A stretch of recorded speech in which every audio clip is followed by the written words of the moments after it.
Los dos narcisismos. Introducción al narcisismo data del comienzo de la guerra de 1914. Resulta conmovedor pensar que en esa época Freud proseguía semejante elaboración. Todo lo que clasificamos bajo la rúbrica de metapsicología se desarrolla entre 1914 y 1918, tras la aparición en 1912 del trabajo de Jung, traducido al francés con el título de Metamorfosis y símbolos de la libido. Jung abordó las enfermedades mentales desde un ángulo totalmente diferente al de Freud, pues su experiencia se centró en la gama de las esquizofrenias, mientras Freud se dedicaba a las neurosis. Su trabajo de 1912 presenta una grandiosa concepción unitaria de la energía psíquica, fundamentalmente diferente en su inspiración e incluso en su definición, a la noción elaborada por Freud con el nombre de libido. Sin embargo, resulta aún harto difícil establecer la diferencia teórica y Freud enfrenta dificultades que pueden percibirse a lo largo de todo este artículo. Para Freud se trata de mantener un uso bien delimitado, hoy diríamos operativo, de la noción de libido, que es esencial a la preservación de su descubrimiento. ¿Sobre qué se funda, en suma, el descubrimiento freudiano? Sobre la aprehensión fundamental de que los síntomas del neurótico revelan una forma desviada de satisfacción sexual. Freud demostró la función sexual de los síntomas en los neuróticos de modo muy concreto, a través de una serie de equivalencias, siendo la última de ellas una sanción terapéutica. Sobre esta base sostuvo siempre que no aportaba una nueva filosofía totalizadora del mundo, sino una teoría bien definida, fundada en un campo perfectamente delimitado, pero enteramente nuevo, que implicaba cierto número de realidades humanas, particularmente psicopatológicas, los fenómenos subnormales, es decir, aquellos que la psicología normal no estudia, los sueños, los lapsus, los fallos que perturban ciertas funciones llamadas superiores. El problema que se le plantea a Freud en esta época es el de la estructura de la psicosis. Cómo elaborar la estructura de la psicosis en el interior del marco de la teoría general de la libido. Jung ofrece la siguiente solución. La profunda transformación de la realidad que se manifiesta en la psicosis es el resultado de una metamorfosis de la libido, análoga a la que Freud vislumbró a propósito de la neurosis. Solo que, en el psicótico, dice Jung, la libido está introvertida en el mundo interior del sujeto, noción que permanece en la mayor vaguedad ontológica. A causa de esta introversión, la realidad se hunde para él en un crepúsculo. El mecanismo de la psicosis está pues en perfecta continuidad con el de las neurosis. Freud, muy apegado a elaborar, a partir de la experiencia, mecanismos sumamente precisos, siempre preocupado por su referencia empírica, percibe que la teoría analítica se transforma en Jung en un vasto panteísmo psíquico, en una serie de esferas imaginarias que se envuelven unas a otras y que conduce a una clasificación general de los contenidos, los acontecimientos, la Erlebnis de la vida individual y por último a lo que Jung llama los arquetipos. Una elaboración clínica, psiquiátrica de los objetos de investigación no puede desarrollarse por esta vía. En consecuencia, Freud intenta establecer en ese momento la relación que puede existir entre las pulsiones sexuales, a las que otorgó tanta importancia, pues estaban ocultas y su análisis las revelaba, y las pulsiones del yo, que no había colocado hasta entonces en primer plano. Puede o no decirse que unas son la sombra de las otras. ¿Está la realidad constituida por esa proyección libidinal universal que está en el fondo de la teoría junguiana? ¿O bien existe, por el contrario, una relación de oposición, una relación conflictiva entre pulsiones del yo y pulsiones libidinales? Con su honestidad habitual, Freud precisa que su insistencia en mantener esta distinción se basa en su experiencia de las neurosis y que, después de todo, solo se trata de una experiencia limitada. Afirma entonces, no menos netamente, que puede suponerse en un estadio primitivo, anterior al que la investigación psicoanalítica nos permite acceder. La existencia de un estado de narcisismo en el que resulta imposible discernir entre las dos tendencias fundamentales, la sexual libido y las Ich-Trieb. En esta etapa, ambas están inextricablemente mezcladas, beisammen, confundidas y no son diferentes, unterscheidbar. Para nuestro grosero análisis, no obstante, Freud explica por qué intenta mantener la distinción. En primer lugar está la experiencia de la neurosis. Después, el hecho de que la distinción entre pulsiones de yo y pulsiones sexuales solo es imputable quizás a que las pulsiones son, para nuestra teoría, el punto último de referencia. La teoría de las pulsiones no se halla en la base de nuestra construcción, sino en su cúspide. Es eminentemente abstracta, y Freud la llamará más tarde nuestra mitología. Es por esto que, apuntado siempre a lo concreto, colocando siempre en su lugar las elaboraciones especulativas que fueron las suyas, subraya su valor limitado. Refiere la noción de pulsión a las nociones más elevadas de la física, materia, fuerza, atracción, que sólo se elaboraron en el transcurso de la evolución histórica de la ciencia, y cuya primera forma fue incierta, confusa incluso, antes de que fueran purificadas y luego aplicadas. No seguimos a Freud, lo acompañamos. Que una noción figure en alguna parte de la obra de Freud no nos asegura por ello que se la maneje de acuerdo con el espíritu de la investigación freudiana. Por nuestra parte, intentamos obedecer al espíritu, a la consigna, al estilo de esta investigación. Freud adosa su teoría de la libido a lo que le indica la biología en su tiempo. La teoría de los instintos no puede dejar de tener en cuenta una bipartición fundamental entre las finalidades de preservación del individuo y las de continuidad de la especie.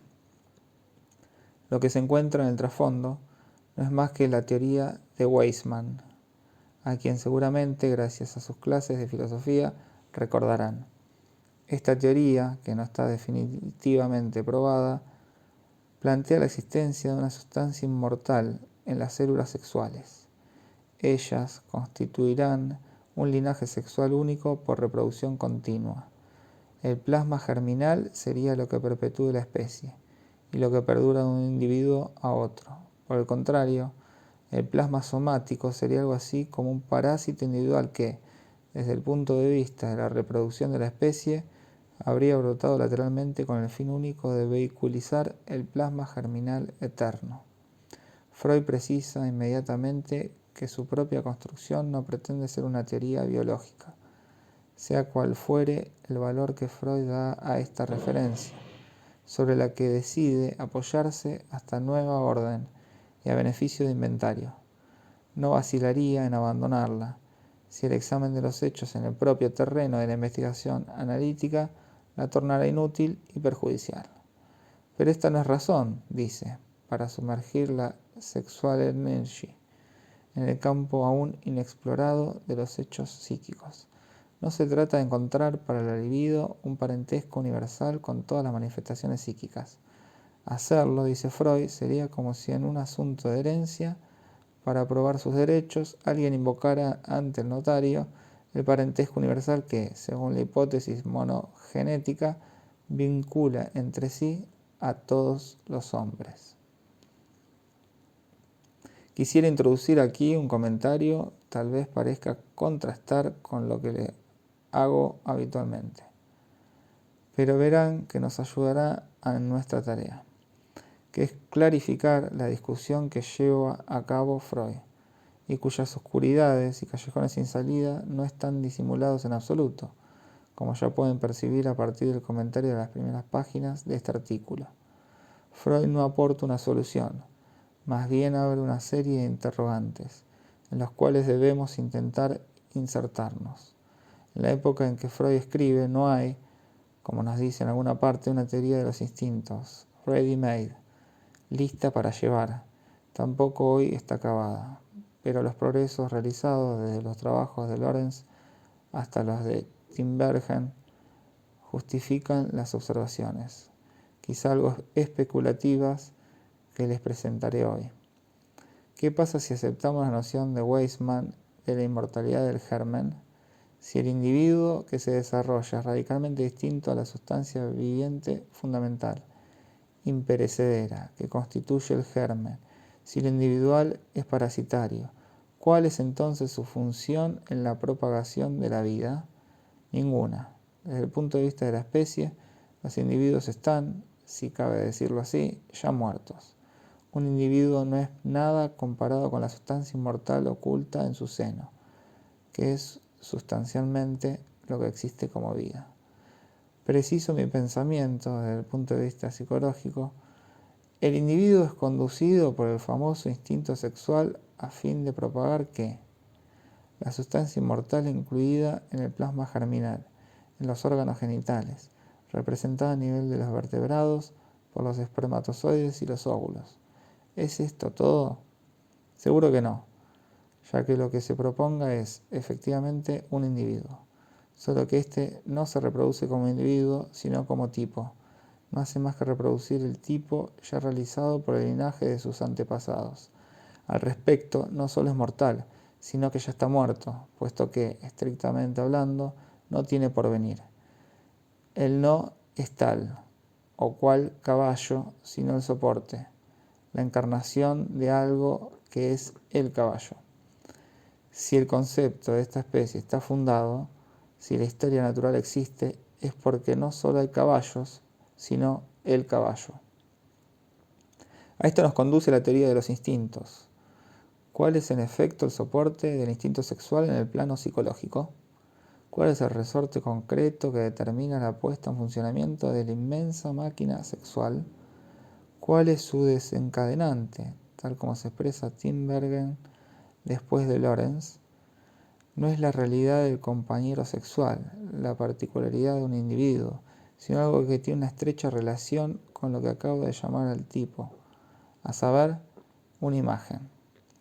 Los etólogos demuestran cómo existe, en el funcionamiento de los mecanismos de pareo, el predominio de una imagen que aparece en forma de fenotipo transitorio, por modificaciones de su aspecto exterior, cuya aparición sirve como señal construida, es decir, como gestalt, y pone en marcha los comportamientos de la reproducción. El embrague mecánico del instinto sexual está cristalizado entonces, esencialmente, en base a una relación de imágenes, en base a una relación, llego aquí al término que esperan, imaginaria. Este es el marco de referencia en el cual debemos articular las libidos Triev y las Ich Triev. La pulsión libidinal está centrada en la función del imaginario. Esto no quiere decir, como una transposición idealista y moralizante de la doctrina analítica quiso hacerlo creer, que el sujeto progresa en lo imaginario hacia un estado ideal de genitalidad que sería la sanción, y el resorte último del establecimiento de lo real. Debemos pues ahora precisar las relaciones de la libido con lo imaginario y lo real, y resolver el problema de la función real que desempeña el ego en la economía psíquica. Oh Manoní, ¿se puede pedir la palabra? Desde hace algún tiempo me incomoda un problema que me parece que a la vez complica y simplifica las cosas. La carga de los objetos por la libido es, en el fondo, una metáfora realista, ya que la libido solo carga la imagen de los objetos. En cambio, la carga de yo puede ser un fenómeno intrapsíquico donde lo caracterizado es la realidad ontológica del yo. Si la libido se ha convertido en libido del objeto, solo puede cargar algo simétrico a la imagen del yo. Tendremos así dos narcisismos. Uno en el que una libido carga intrapsíquicamente el yo ontológico y otro donde una libido objetal carga algo que quizás sea el ideal del yo, en todo caso una imagen del yo. Tendremos entonces una distinción bien fundamentada entre el narcisismo primario y el narcisismo secundario. Usted se da cuenta adecuadamente que paso a paso deseo conducirlos a algún lado. No vamos totalmente a la aventura, aunque estoy dispuesto a aceptar los descubrimientos que haremos en el camino. Me alegra ver que nuestro amigo Manoní hace un jump elegante en el tema. Hay que hacerlos de vez en cuando. Sin embargo, antes, prefiero volver a mi último paso. ¿Hacia dónde apunto? A coincidir con esa experiencia fundamental que nos aporta la elaboración actual de la teoría de los instintos acerca del ciclo del comportamiento sexual, que muestra que en él el sujeto es esencialmente engañadizo. Por ejemplo, es preciso que el picón macho adquiera bellos colores en el vientre o en la espalda, para que comience la danza de la copulación con la hembra. Pero podemos muy bien hacer una figura que, aunque poco pulida, tenga exactamente el mismo efecto sobre la hembra, a condición de que lleve ciertas marcas. Merkzeichen. Los comportamientos sexuales son especialmente engañadizos. Es esto una enseñanza importante para elaborar nosotros la estructura de las perversiones y las neurosis. Puesto que hemos llegado hasta aquí, voy a introducir un complemento en el esquema que les presenté en el cursillo sobre la tópica del imaginario. Les indiqué que este modelo está en la línea misma de los deseos de Freud. Freud explica en varios sitios, especialmente en la Traumdeutung y el Abris, que las instancias psíquicas fundamentales deben concebirse en su mayor parte como representantes de lo que sucede en un aparato fotográfico, es decir, como las imágenes, virtuales o reales, producidas por su funcionamiento. El aparato orgánico representa el mecanismo del aparato, y lo que aprendemos son imágenes. Sus funciones no son homogéneas, ya que una imagen real y una imagen virtual son diferentes.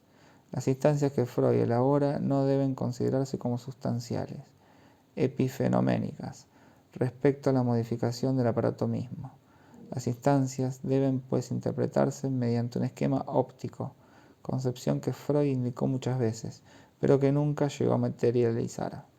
Vean ustedes a la izquierda el espejo cóncavo gracias a la cual se produce el fenómeno del ramillete invertido. Aquí, por comodidad, lo he transformado en florero invertido. El florero está en la caja y el ramillete encima. El florero será reproducido por el juego de reflexión de los rayos por una imagen real, no virtual, que el ojo puede enfocar. Si el ojo se acomoda a nivel de las flores que hemos dispuesto, verá la imagen real del florero rodeando el ramillete, confiriendo el estilo y unidad, reflejo de la unidad del cuerpo. Para que la imagen tenga cierta consistencia es necesario que sea verdaderamente una imagen. ¿Cuál es la definición de imagen en óptica? A cada punto del objeto le corresponde un punto de la imagen, y todos los rayos provenientes de un punto deben cruzarse en un punto único en algún lado. Un aparato óptico solo se define por la convergencia unívoca o biunívoca de los rayos, como se dice en axiomática. Si el aparato cóncavo está aquí, donde estoy yo, y el pequeño montaje de prestidigitador está más allá de la mesa, la imagen no se podrá ver con suficiente nitidez como para producir una ilusión de realidad, una ilusión real. Es preciso que ustedes se encuentren ubicados en cierto ángulo. Podríamos distinguir sin duda, a partir de las diferentes posiciones del ojo que mira, cierto número de casos que tal vez nos permitirían comprender las diferentes posiciones del sujeto en relación a la realidad. Es cierto que un sujeto no es un ojo, ya lo he dicho, pero como estamos en lo imaginario, donde el ojo tiene mucha importancia, este modelo puede aplicarse. Alguien introdujo la cuestión de dos narcisismos. Se dan cuenta de que, en efecto, de eso se trata, de la relación entre la constitución de la realidad y la forma del cuerpo, que de un modo más o menos apropiado, Manoni ha llamado ontológica. Volvamos primero al espejo cóncavo. Podríamos proyectar sobre él probablemente todo tipo de cosas. Ya se los indiqué, de sentido orgánico y en particular el córtex. Pero no sustancialicemos tan rápido, pues no se trata aquí, lo verán enseguida, de una pura y simple elaboración del hombrecito que está en el hombre. Si yo aún estuviera siendo el hombrecito que está en el hombre, no veo por qué razón estaría siempre criticándolo. Y si lo admito, es por alguna razón. Pasemos al ojo. Ese ojo hipotético del que les he hablado, pongámoslo en algún sitio entre el espejo cóncavo y el objeto, para que este ojo tenga exactamente la ilusión del florero invertido, es decir, para que lo vea en óptimas condiciones, como si estuviera en el fondo de la sala, hace falta y basta una sola cosa, que hubiera más o menos en la mitad de la sala un espejo plano. En otros términos, si colocamos en la mitad de la sala un espejo, al adosarme al espejo cóncavo, veré la imagen del florero tan nítidamente como si estuviese en el fondo de la sala, aunque no la vea directamente. ¿Qué veré en el espejo? Primero, mi propia cara, allí donde ella no está. En segundo lugar, en un punto simétrico al punto donde está la imagen real, veré aparecer esa imagen real como imagen virtual. ¿Se dan cuenta? No es difícil entenderlo. Al volver a sus casas, colóquense ante un espejo, pongan una mano ante ustedes. Este pequeño esquema no es más que una elaboración muy simple de lo que desde hace años intento explicarles con el estallido del espejo. Hace un momento, Manoni hablaba de dos narcisismos. En efecto, existe, en primer lugar, un narcisismo en relación a la imagen corporal. Esta imagen es idéntica para el conjunto de los mecanismos del sujeto y confiere su forma a su Umwelt. En tanto es hombre y no caballo. Ella hace la unidad del sujeto. La vemos proyectarse de mil maneras, hasta lo que podemos llamar la fuente imaginaria del simbolismo, que es aquello a través de lo cual el simbolismo se enlaza con el sentimiento, con el self-getful, que el ser humano. El Mensch tiene su propio cuerpo. Este primer narcisismo se sitúa, si quieren, a nivel de la imagen real de mi esquema.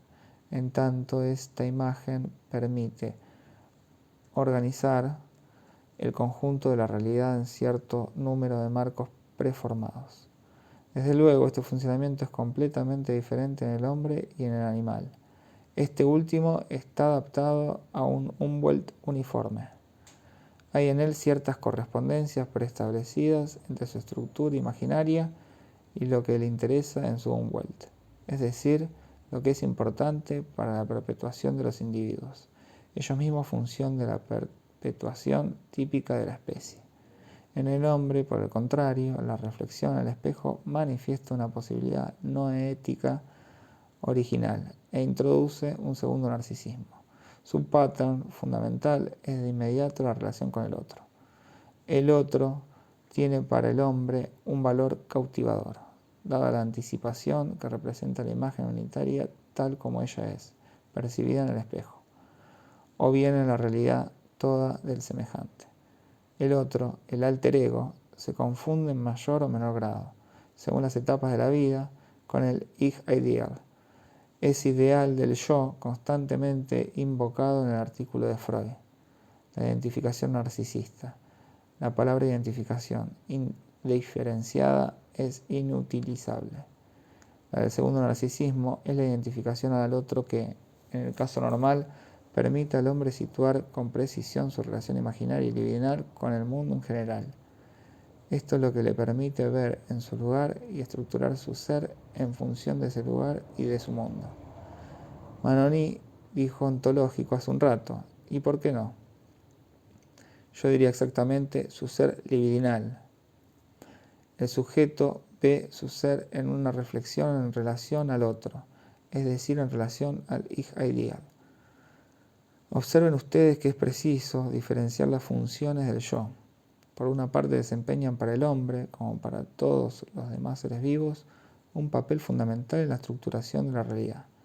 Por otra, debe pasar en el hombre por esa alienación fundamental que constituye la imagen reflejada de sí mismo, que es el Ur-Ich, forma originaria tanto del Ich Ideal como de la relación con el otro. ¿Resulta esto suficientemente claro? Ya les había dado un primer elemento del esquema, hoy les proporciono otro. La relación reflexiva con el otro, enseguida verán para qué sirve este esquema, piensen que no lo traje por el puro placer de hacer construcciones divertidas, será extremadamente útil, pues permitirá situar casi todas las cuestiones clínicas, concretas, que plantea la función de lo imaginario, y en particular esas cargas libidinales que, cuando se las maneja, se termina por no comprender ya qué quieren decir. Respuesta a una intervención del Dr. Granoff sobre la aplicación posible del esquema óptico a la teoría del estado amoroso. La estricta equivalencia entre objeto e ideal del yo en la relación amorosa es una de las nociones más fundamentales de la obra de Freud. La encontramos a cada paso, una y otra vez. En la carga amorosa, el objeto amado equivale estrictamente debido a la captación del sujeto que opera, al ideal del yo. Por esta razón existe en la sugestión, en la hipnosis, esa función económica tan importante que es el estado de dependencia. Verdadera perversión de la realidad por fascinación ante el objeto amado y su sobreestimación. ¿Conocen ustedes esa psicología de la vida amorosa tan sutilmente desarrollada ya por Freud? Nos topamos aquí con un punto importante y tan amplio que, como ven, apenas si logramos asirlo actualmente. Pero hay para todos los gustos en el tema que Freud denomina la elección del objeto. Pues bien, no pueden dejar de percibir la contradicción existente entre esta noción del amor y ciertas concepciones míticas de la ascesis libidinal del psicoanálisis. Estas plantean como culminación de la maduración afectiva no sé qué función, qué comunión entre la genitalidad y la constitución de lo real. No digo que no haya allí algo esencial para la constitución de la realidad, pero es necesario aún comprender cómo funciona, porque o uno o lo otro, o el amor es lo que Freud describe, función imaginaria en su fundamento, o bien es el fundamento y la base del mundo. Así como hay dos narcisismos, debe haber dos amores, Eros y Ágape. Respuesta a una pregunta del Dr. Leclerc sobre los equívocos entre Ich ideal e ideal Ich en el texto de Freud. Aquí estamos en un seminario, no profesamos una enseñanza ex cátedra. Intentamos orientarnos y extraer el máximo provecho de un texto y sobre todo de un pensamiento en desarrollo. Sabe Dios como otros, incluso entre los mejores, como Abraham y Ferenczi, intentaron arreglárselas con el desarrollo del ego y sus relaciones con el desarrollo de la libido. Este problema es objeto del último artículo salido de la Escuela de Nueva York. Pero quedémonos a nivel de Ferenczi y Abraham. Freud se apoya en el artículo de Ferenczi, publicado en 1913, sobre el sentido de la realidad. Es muy pobre. Fue Ferenczi quien comenzó a meterle en la cabeza a todo el mundo los famosos estudios. Freud se refiere a ellos. En esa época estamos solamente en las primeras tentativas teóricas de articular la constitución de lo real y para Freud oír una respuesta fue de gran ayuda. Ferenczi le aportó algo y Freud se sirvió de ello.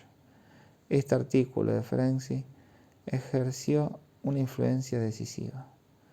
Sucede con él como con las cosas reprimidas, su importancia es mayor cuanto menos se las conoce. Igualmente, cuando alguien escribe una insigne tontería, porque nadie la lea, no deja de producir efectos, porque sin haberla leído, todo el mundo la repite. Hay así muchas tonterías que circulan y juegan con la mezcla de diversos planos que la gente no advierte. Así, la primera teoría analítica de la constitución de lo real está impregnada de las ideas dominantes en esa época, expresada en términos más o menos míticos, sobre las etapas de la evolución del espíritu humano. Por todas partes, también en Jung, circula la idea de que el espíritu humano habría realizado últimamente progresos decisivos y que antes nos encontramos en una confusión prelógica, como si no estuviese claro que no hay ninguna diferencia estructural entre el pensamiento del señor Aristóteles y el de algunos otros. Estas ideas conllevan su poder de desorden y difunden su veneno. Esto puede verse bien en el malestar que el mismo Freud muestra al referirse al artículo de Ferenczi. Cuando se habla de los primitivos, de los supuestos primitivos y de los enfermos mentales, la cosa funciona. Pero donde el punto de vista evolutivo se complica es con los niños. En este punto, Freud se ve obligado a afirmar que el desarrollo está lejos de ser tan transparente. Quizás sería mejor, en efecto, no referirse aquí a nociones falsamente evolucionistas. No es aquí, sin duda, donde la idea fecunda de evolución encuentra su lugar, Se trata más bien de elucidar mecanismos estructurales que funcionan en nuestra experiencia analítica, la cual gira en torno a los adultos. Retroactivamente, podrá aclararse lo que puede suceder en los niños, de modo hipotético y más o menos controlable. Nos encontramos en la línea de pensamiento de Freud al seguir este punto de vista estructural, porque es en él donde Freud culmina. El último desarrollo de su teoría se alejó de los viajes analógicos, evolutivos, basados en un empleo superficial de ciertas consignas. En realidad, Freud siempre insiste exactamente en lo contrario, a saber, en la conservación, en todos los niveles, de lo que puede considerarse como diferentes etapas. Trataremos de avanzar la próxima vez un paso más. Consideren todo esto tan solo como esbozos. Ya verán su estrecha relación con el fenómeno de la transferencia imaginaria.